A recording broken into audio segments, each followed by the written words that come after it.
Essa aula vai estar cheia de trocadilho idiota.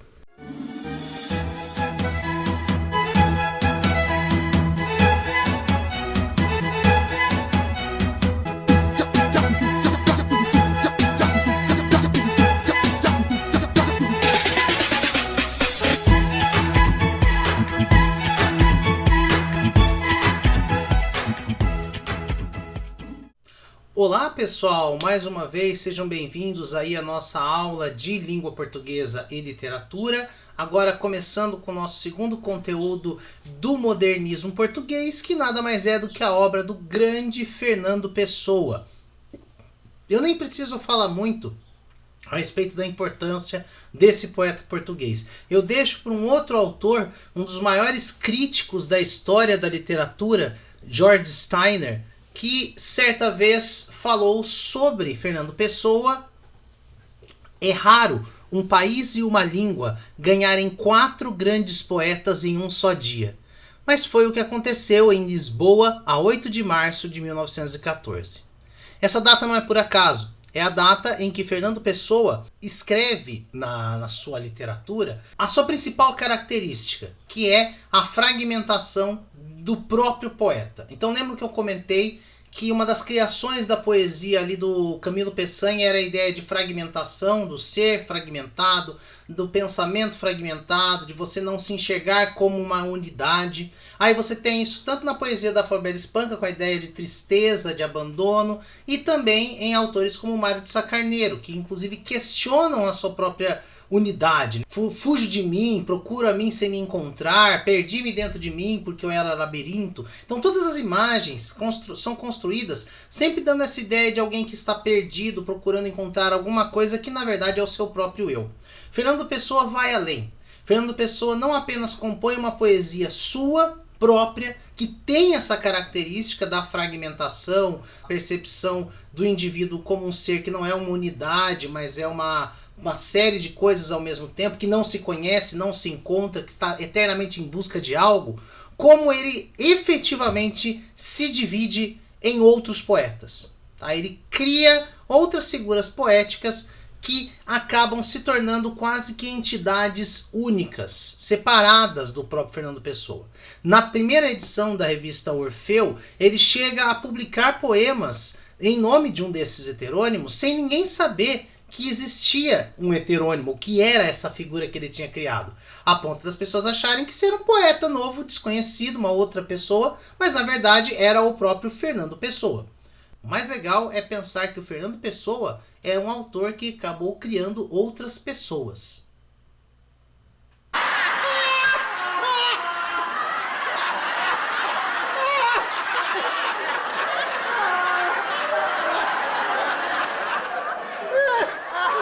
Fernando Pessoa, então, ele não tem apenas a sua própria obra, mas ele tem uma obra dividida em sua própria obra, que é chamada de poesia ortônima, a poesia do Fernando Pessoa, que ele assina com seu próprio nome, e a obra composta pelos heterônimos, que não são apenas outros nomes. Quando você assina sua obra com outro nome, você está usando um pseudônimo. Era o que os autores lá do arcadismo faziam quando assumiam nomes de pastores na sua poesia, como a famosa Maria de Dirceu, lá do Tomás Antônio Gonzaga. Aqui não, aqui ele cria não apenas um nome, mas toda uma forma de compor poesia.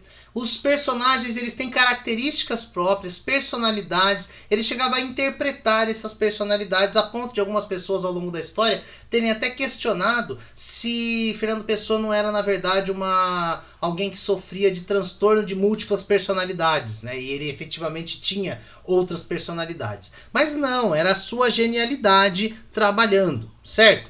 Antes, é claro, de seguir adiante e falar dessa divisão, dessas características, né, da poesia do Fernando Pessoa, eu gostaria de ler para vocês um dos seus mais famosos poemas, que é Autopsicografia. O poeta é um fingidor. Finge tão completamente que chega a fingir que é dor, a dor que deveras sente. E os que leem o que escreve, na dor lida, sentem bem não as duas que ele teve, mas só a que eles não têm.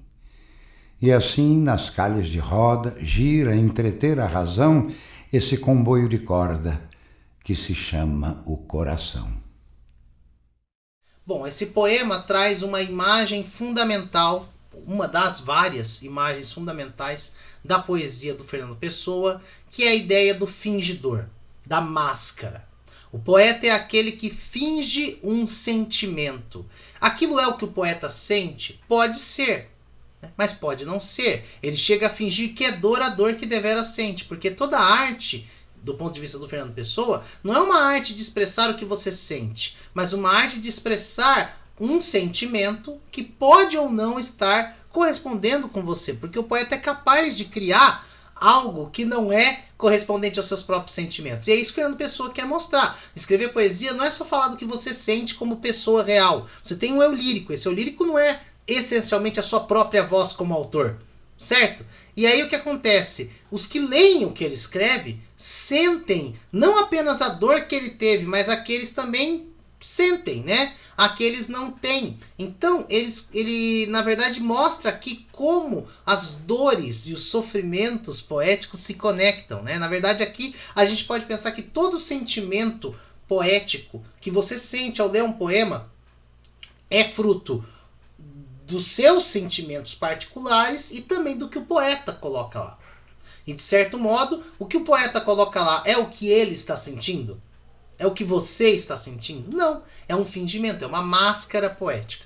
E a partir disso, nós podemos entender essa obra desse cara, né, que ele tem uma vida muito curiosa, né? Ele foi criado fora de Portugal, um longo período, ele morou fora de Portugal e foi alfabetizado não apenas na sua língua natal, mas também em inglês. Então ele era bilíngue, ele falava inglês e português fluentemente. Tanto que os primeiros poemas que ele escreveu foram em inglês, tá? E depois ele mesmo traduziu sua própria poesia. Ele era essencialmente um tradutor, né? Inicialmente ele trabalhou traduzindo poetas ingleses como Edgar Allan Poe para o português, claro, pelo domínio que ele tinha gigantesco da língua inglesa, e ele tinha um interesse enorme por ocultismo e misticismo. Isso vem, claro, muita influência lá de Baudelaire, Mallarmé, que eram poetas que tinham uma ligação forte com o ocultismo, até com o satanismo. Eu cheguei a comentar isso numa das outras aulas, né? E no caso do Fernando Pessoa, ele tinha uma relação muito forte com a maçonaria e principalmente com Rosa Cruz, né? Com o movimento Rosa Cruz e tudo aquilo que tivesse ligação com feitiçaria, astrologia, misticismo, estava no escopo da arte do Fernando Pessoa. A obra dele, então, é uma obra múltipla. Ele escreve de todas as formas. Ele não faz, a gente trata ele muito como poeta, porque a principal obra dele é poética. Mas ele não faz só poesia. Ele faz teatro, ele escreve textos em prosa, romance, ele escreve todo tipo de obra possível. É um cara extremamente prolífico, que escreveu pra caramba, tá? E além disso, ele escreveu estudos e ensaios sobre arte, sobre poesia e, claro, junto ao Mário de Sá Carneiro, que era o seu melhor amigo, né, ele ajudou a fundar a revista Orfeu. Ele tem influência de diversos autores, especialmente os ingleses, né, como William Shakespeare, e os americanos, como Edgar Allan Poe, Walt Whitman, etc. É possível perceber também uma influência dos futuristas, como Marinetti, e dos realistas. A obra dele, então, para a gente poder estudar a obra dele, a gente tem que entender que a obra dele tem duas partes. A poesia chamada ortônima, que é escrita por ele com o nome dele, em que ele se coloca como eu sou Fernando Pessoa, estou escrevendo esse poema como Fernando Pessoa, e a poesia heterônima, que é escrita sob outros nomes de pessoas que têm uma outra forma de escrever. Então isso é o mais importante. Fernando Pessoa passa a escrever com outro vocabulário, outra estrutura, outros temas, a todo momento em que ele assume um outro heterônimo, tá? A obra ortônima do Fernando Pessoa, ela é marcada por várias obras, mas as duas principais são Mensagem, né, que é um longo poema formado por várias partes que fala a respeito de Portugal, basicamente, e O Marinheiro, que é uma peça de teatro bastante curiosa e bastante modernista. Ela tem uma produção bem diferente, né? A gente tem 4 heterônimos fundamentais, mas a gente sabe que Fernando Pessoa fez diversos experimentos de criação desses personagens a ponto de a gente poder contabilizar 72 heterônimos em toda a obra dele. Então você tem 72 vozes poéticas diferentes. Porém, aqueles que têm uma obra mais longa e mais consistente são 4. Bernardo Soares, que escreveu o livro do Desassossego, e os 3 grandes poetas, que são Alberto Caeiro, autor de Guardador de Rebanhos, Ricardo Reis, autor das Odes, e o Álvaro de Campos, famoso pela Tabacaria.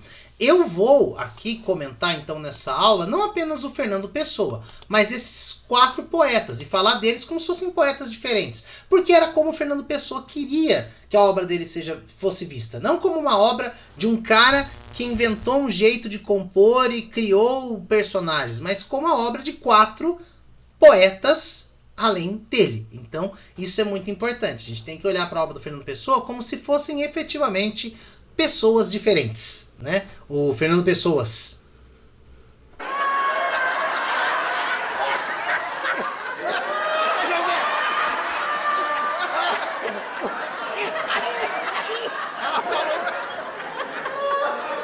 Bom, a gente não tem toda a obra do Fernando Pessoa publicada ainda, mas o que já foi publicado traz como principais características, especialmente da poesia ortônima,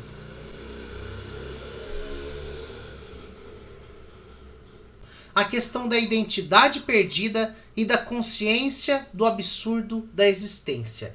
Viver é um absurdo, uma coisa impensável, tem vários problemas, angústias, sofrimentos, etc. E a gente vive um conflito. E esse conflito, que é a base da poesia do Fernando Pessoa, é o conflito entre o que nós sentimos e o que nós pensamos. É entre a razão e o sentimento. Tá? Então, o que é o mundo racional e o que é o mundo sentimental. Ele também tem, na sua poesia ortônima, uma presença grande do nacionalismo e um certo saudosismo a respeito das glórias do passado de Portugal. E por conta desse conflito entre sentir e pensar, as emoções elas costumam aparecer de maneira racionalizada, bastante condensada e não tão emotiva, tá? Os temas principais deles são a solidão, o ceticismo, o tédio, a angústia, o cansaço, o desespero e a frustração. Falei para vocês, poesia modernista portuguesa, desde o Mário de Sá Carneiro, Forbelo Espanca, é tudo gente triste, é tudo gente sofrendo, tá?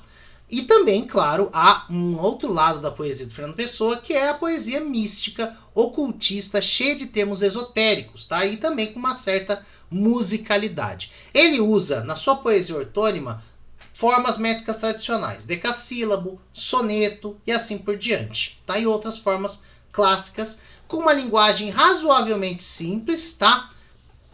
E a presença muito grande de simbologias. Ele é quase um poeta simbolista na sua poesia ortônima. E é muito curioso que nessa poesia ortônima, Fernando Pessoa chega a criar suas próprias correntes literárias. Vejam que interessante. Naquele momento você tinha a criação de correntes artísticas, né, como o cubismo, o surrealismo, o expressionismo e assim por diante. Ele cria seus movimentos artísticos. Ele cria o paulismo, o interseccionismo e o sensacionismo.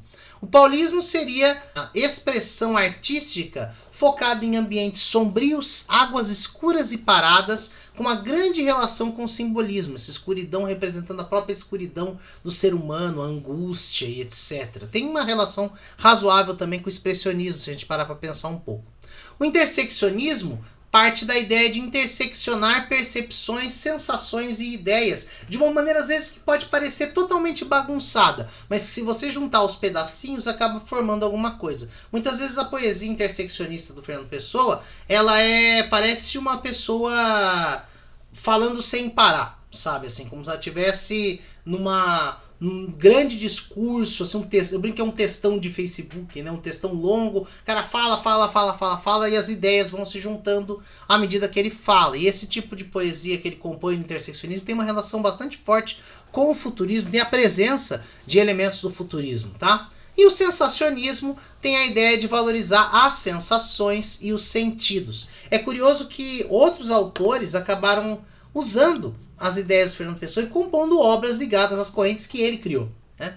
Um exemplo aí de uma poesia do Fernando Pessoa é esse poema Chuva Oblíqua. Quero que vocês prestem bastante atenção nas imagens que ele constrói no poema Chuva Oblíqua.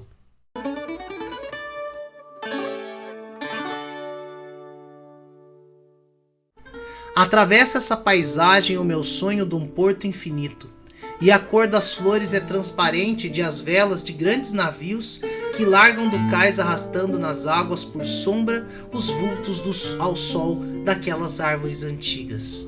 O porto que sonha é sombrio e pálido, e esta paisagem é cheia de sol deste lado. Mas no meu espírito o sol desse dia é porto sombrio, e os navios que saem do porto são essas árvores ao sol. Liberto em duplo, abandonei-me da paisagem abaixo. O vulto do cais é a estrada nítida e calma que se levanta e se ergue como um muro. E os navios passam por dentro dos troncos das árvores como uma horizontalidade vertical. E deixam cair amarras na água pelas folhas uma a uma dentro. Não sei quem me sonho. Súbito, toda a água do mar do porto é transparente e vejo no fundo como uma estampa enorme que lá estivesse desdobrada. Esta paisagem toda, renque de árvore, estrada a arder em aquele porto, e a sombra de uma nau mais antiga que o porto que passa entre o meu sonho do porto e o meu ver esta paisagem. E chega ao pé de mim e entra por mim dentro e passa para o outro lado da minha alma.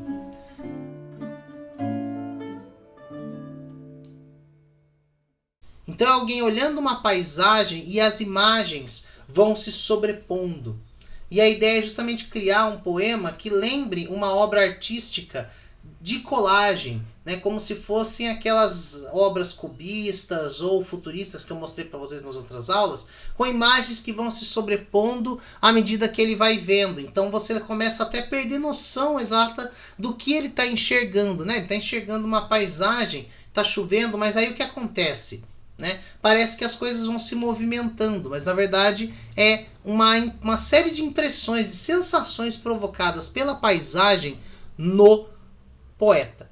Mensagem é um livro que tem uma estrutura muito formal. Fernando Pessoa quis fazer uma grande obra que representasse o espírito português, o pensamento e o sentimento do português do início do século XX. E é claro, ele faz referência a Camões. Tá? A Mensagem tem uma grande influência da poesia de Camões, que escreveu os Lusíadas. E o que nós temos em Mensagem? Nós temos uma divisão em 3 partes: o brasão, mar português e o encoberto. E essas 3 partes estão relacionadas a 3 aspectos de Portugal. O brasão diz respeito à nacionalidade, heróis lendários e históricos de Portugal. Então ele vai falar dos reis, dos personagens históricos, dos heróis de Portugal. O mar português fala das navegações, que é o momento da maior glória de Portugal. Quando Portugal navegou, né, foi aos mares, descobriu o caminho para as Índias, descobriu o Brasil e etc.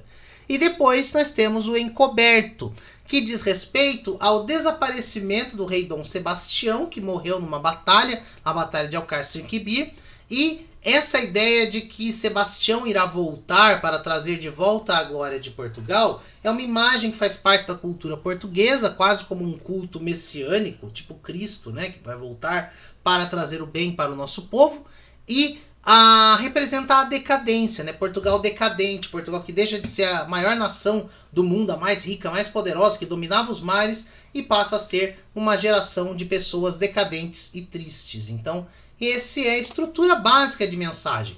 E para vocês terem uma ideia de como Fernando Pessoa era preocupado com a estrutura das coisas, ele compôs todo o poema baseado nas simbologias e nas imagens relacionadas a esses temas. Então, quando ele compõe a primeira parte, o brasão, né, ele divide os poemas da primeira parte a partir da divisão dos elementos que fazem parte do brasão de Portugal. Todo país tem um brasão, né, um brasão símbolo. E o brasão da coroa portuguesa tem a imagem de um grifo, né, uma coroa e castelos, e dentro delas você tem uns escudinhos que se chamam quinas, né? E ele compõe o poema dividindo todo ele de acordo com as divisões simbólicas do brasão. E ele faz isso ao longo de toda a mensagem. Toda a mensagem é composto extremamente dedicado a esses elementos, a divisão e organização desses elementos. Selecionei aí 2 poemas do Mensagem para vocês poderem ter uma noção de como essa obra é composta. O primeiro chama-se O dos Castelos.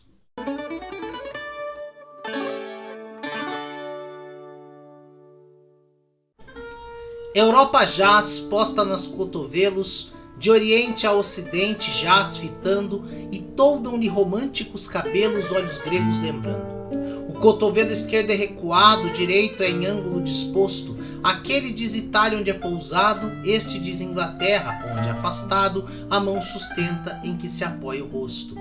Fita com olhar esfíngico e fatal, o ocidente, futuro do passado, o rosto com que fita é Portugal.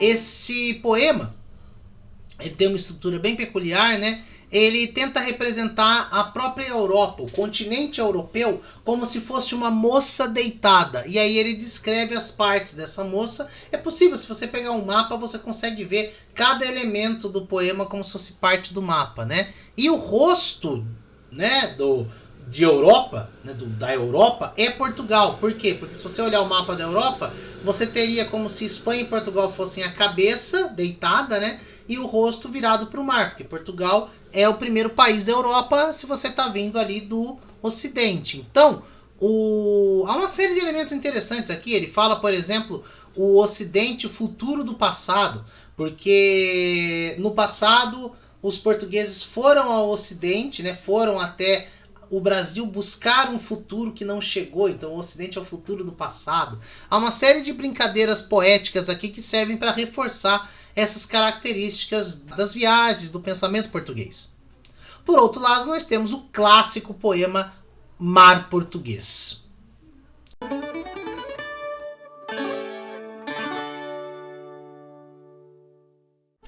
Ó mar salgado, quanto do teu sal são lágrimas de Portugal. Por te cruzarmos, quantas mães choraram, quantos filhos em vão rezaram, quantas noivas ficaram por casar para que fosses nosso, ó mar. Valeu a pena? Tudo vale a pena se a alma não é pequena. Quem quer passar além do bojador, tem que passar além da dor. Deus ao mar o perigo e o abismo deu, mas nele é que espelhou o céu. Então isso é uma representação do mar que os navegantes portugueses viram quando foram em busca de descobrirem o que existe do outro lado do mundo, né? De descobrirem e encontrarem o mundo ocidental, né? O mundo do Brasil, do outro continente, do continente americano. E o que acabou acontecendo? O mar português ele é salgado, mas ele é salgado do quê? Das lágrimas das mães que choraram, das noivas que ficaram para trás, sabendo que iriam perder seus filhos e maridos. Mas tudo isso vale a pena, como ele diz, tudo vale a pena se a alma não é pequena. Uma das frases mais famosas, né, do Fernando Pessoa. Por quê? Porque se você quiser conquistar alguma coisa, quiser passar além do bojador, né, quiser conquistar alguma coisa, você tem que passar além da dor, ou seja, sofrer. E aí ele diz, Deus ao mar o perigo e o abismo deu, mas nele é que espelhou o céu. Porque o mar é um abismo, né? Ele não tem fim. Você chega num dado momento, o solo marinho vai cada vez mais ao fundo e você não consegue alcançar o lado mais profundo do oceano. Porém, ao mesmo tempo que o mar é um abismo, ele é o espelho do céu. Porque a gente sabe que a cor do mar, o mar é azul. Por quê? Porque ele reflete o azul do céu. Então, a ideia é o quê? Esses homens que morrem no mar, eles vão para o céu. Né? Eles são glorificados porque eles são heróis. Bom, nessa aula, então, eu quis dar um panorama sobre quem é Fernando Pessoa, o que é a sua poesia, o que é a sua arte, qual é a sua importância, e falar um pouco sobre a poesia que nós chamamos de ortônima, aquela que foi composta pelo próprio Fernando Pessoa usando o seu nome, e na próxima aula eu vou falar justamente da poesia heterônima, daquela que traz os seus outros poetas que ele criou a partir da sua genialidade, da sua ideia de poesia. Beleza? Então até a próxima. Falou!